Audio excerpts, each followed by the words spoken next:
Good, happy Sunday morning. It is Sunday, April 7, 2024. I'm Riley King, and welcome to your Sunday morning edition of WRMK News 12 Morning Newscast.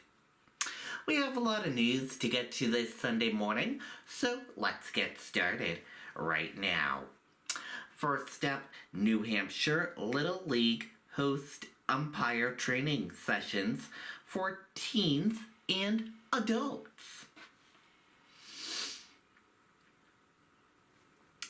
There's a shortage of umpires in New Hampshire and across the country. However, the New Hampshire Little League is working to change that. The league kicked off a 2-day umpire training program Saturday at the Auto Fair Sports Dome in Goffstown. Former Little League World Series umpires and local instructors led the training to dozens of umpire prospects.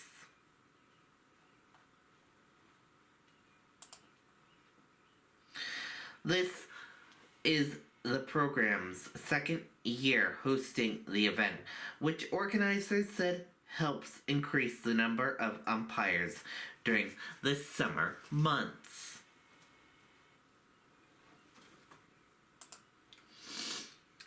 Avalanche risk elevated on Mount Washington after spring's nor'easter. The Mount Washington Avalanche Center announced there is an elevated avalanche danger in the White Mountains through at least Monday. The director said the warning comes after this week's spring storm that dumped about 20 inches of snow on the presidential range. He said despite spring just around the corner, people who plan to ski or hike Mount Washington should come prepared with emergency supplies and always travel in groups. Officials also said resource options could be limited or delayed on Mount Washington due to traffic influenced by Monday's eclipse. The 27th annual Made in New Hampshire Expo brings in both makers and sellers. This weekend, the Granite Staters are coming together to share their one-of-a-kind creations. On Saturday, hundreds gathered in Manchester for the 27th annual Made in New Hampshire Expo.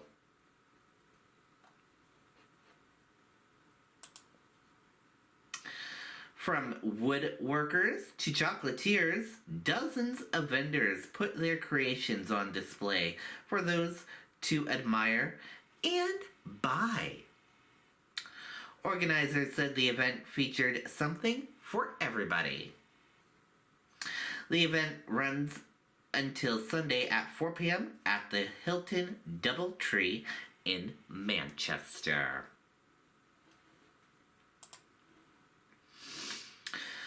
Four teenagers from London rescued from elevator at Manchester hotel, authorities say.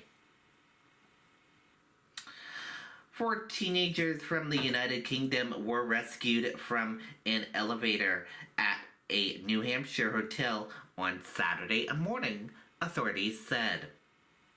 The Manchester Fire Department said they were dispatched before 9 a.m. to the True Hotel on Spring Street for a report of people trapped inside a stalled elevator.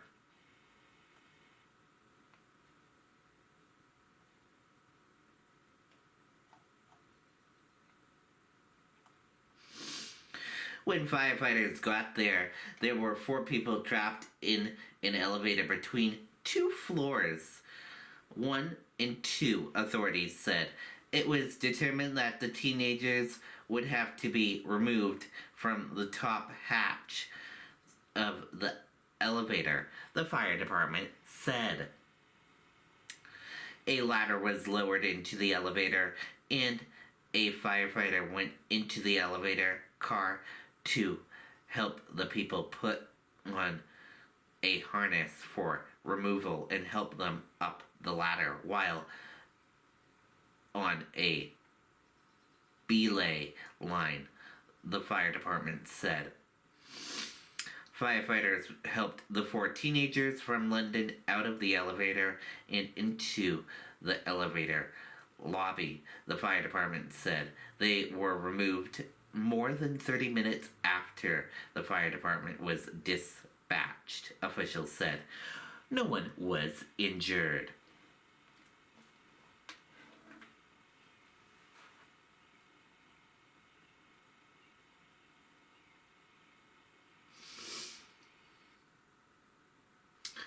Eversource and NHEC say more than 10,000 customers are without power. Let's take a listen to that report from WMUR News 9. It's just really been this unilateral effort to get New Hampshire back up. People across New Hampshire still feeling the impacts of Thursday's nor'easter, from downed trees, hanging wires, and no power. The New Hampshire Electric Co-op says their restoration plan is ahead of schedule, with hundreds of crew members helping thousands of customers get back online. We're anticipating we'll be substantially restored by Monday night. Alyssa says working conditions for crews haven't been favorable in their more rural service areas, with extensive storm damage getting in the way of accessibility to power lines. Most of our lines are not on the roadway like they are right here. Most of them are in our right-of-ways, meaning they're through very wooded areas, brambles. And Eversource says the damage left from heavy wet snow and downed poles has been their biggest challenge in helping their customers. We had over 300 block roads that require our crews to clear and walk through and just clear the vegetation before we can get our equipment in to make the repairs. But they say their customers still without power can expect to have it back by Sunday night. We have 1,200 line crews that are actively working on restoration, both primary and secondary, but we have over 2,000 crews out in the field. That includes vegetation, damage assessors, and all the line crews that are performing the work. And if you do come across any downed trees or downed wires, we're told it's never a good idea to go near them for your own safety. If you do come across that, you can always call 911 or your power company to report them. We're live in Manchester tonight. Imani Fleming, WMUR News 9. Okay, and there you go on that report.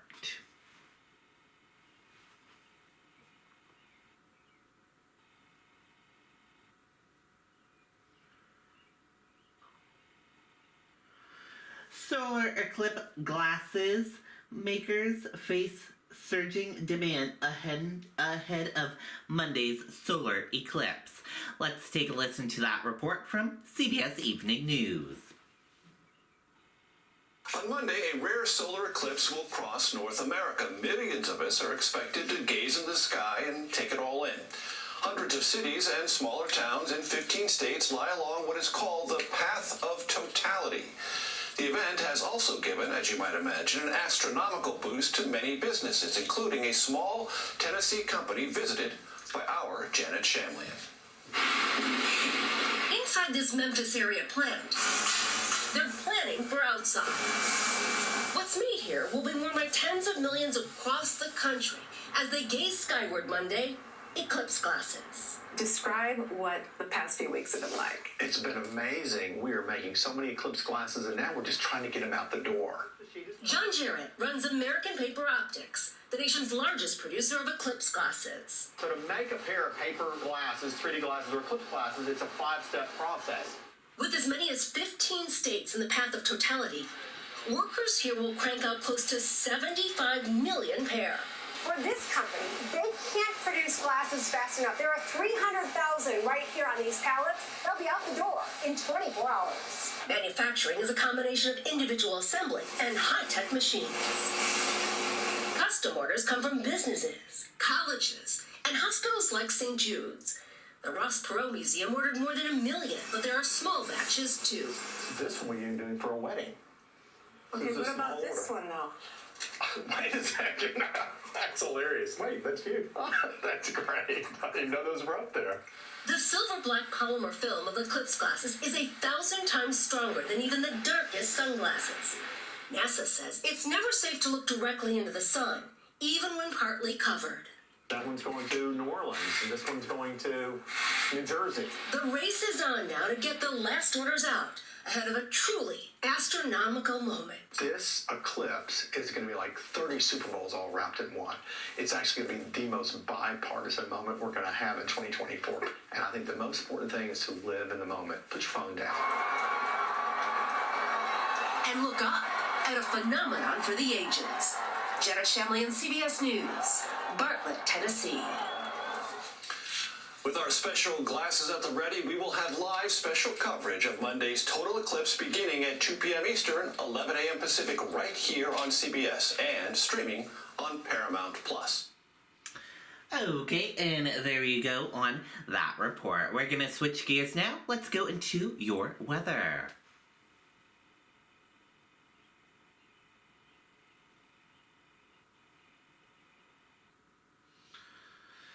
And here is meteorologist Matt Honing with the weather forecast. Still unsettled today with clouds and a few lingering spot showers, but the weather largely improves over the next several days thanks to this. An area of high pressure building in from the west will mean more sunshine and warmer than average temperatures for the start of the work week. Here's a look at that temperature trend. Notice today we're in the upper 40s to near 50. That's close to average for this time of year, but temperatures soar into the 60s for some tomorrow and then again on Tuesday. Best chance both Monday and Tuesday of reaching 60 will be in southern and southwestern parts of the state. A little bit cooler by midweek as the pattern turns a bit more unsettled yet again, and we introduce more rain chances. High temperatures today, either side of 50 degrees for many of us. We might see a few peaks of sun, but I think it'll largely turn out to be a mostly cloudy day. Up north, there is the chance for a few flurries or sprinkles, and some of those could drift southward as the day goes on, but it's not expected to have a big impact. Skies go mainly clear tonight, and with diminishing winds, check out the temperatures. Some teens are likely in northern New Hampshire. Many towns falling back into the 20s, except in the Merrimack Valley and toward the coastline, where we'll be hovering near freezing by early tomorrow morning. A lot of melting taking place today, so anything that's wet and untreated overnight could ice up. Look at the temperature set up tomorrow. Upper 50s in northern New Hampshire. Not only are we talking about sunshine for the total eclipse, but we are also looking at very comfortable conditions. You might be able to go outside in just a t-shirt tomorrow to watch the eclipse. Many areas south of the White Mountains, 60 or better. Yeah, even some mid-60s possible for places like Manchester and Nashua. These readings a good 10 to 15 degrees above the average. And the best part is that the skies look fair. Just a few wispy, high-level clouds drifting in here during the late afternoon hours. Not expected to have much of an impact on the eclipse. So we are calling for great viewing conditions statewide.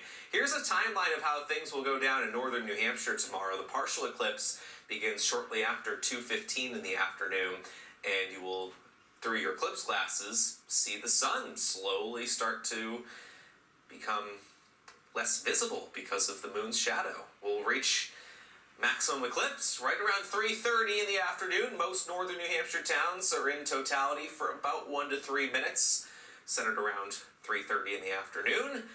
The skies are going to go very dark. It'll look like twilight out there for at least a few short minutes. And then as the moon begins to move and the sun starts to come back out, it'll turn bright again.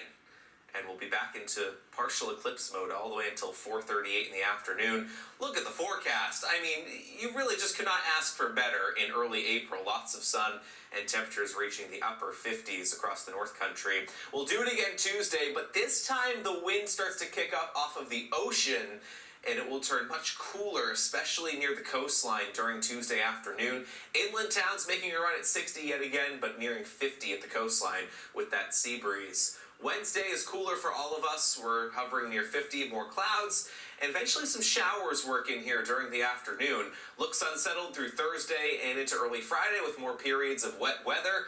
Mild again for the end of the week with some lingering showers possible into next weekend. Okay, that's a look at the weather forecast from meteorologist Matt Honing. And I love those mild temperatures that are coming. Looking forward to that. Hey, that does it for this Sunday morning edition of WRMK Morning Newscast. Thank you for tuning in and watching. Have a great Sunday, everyone, and goodbye.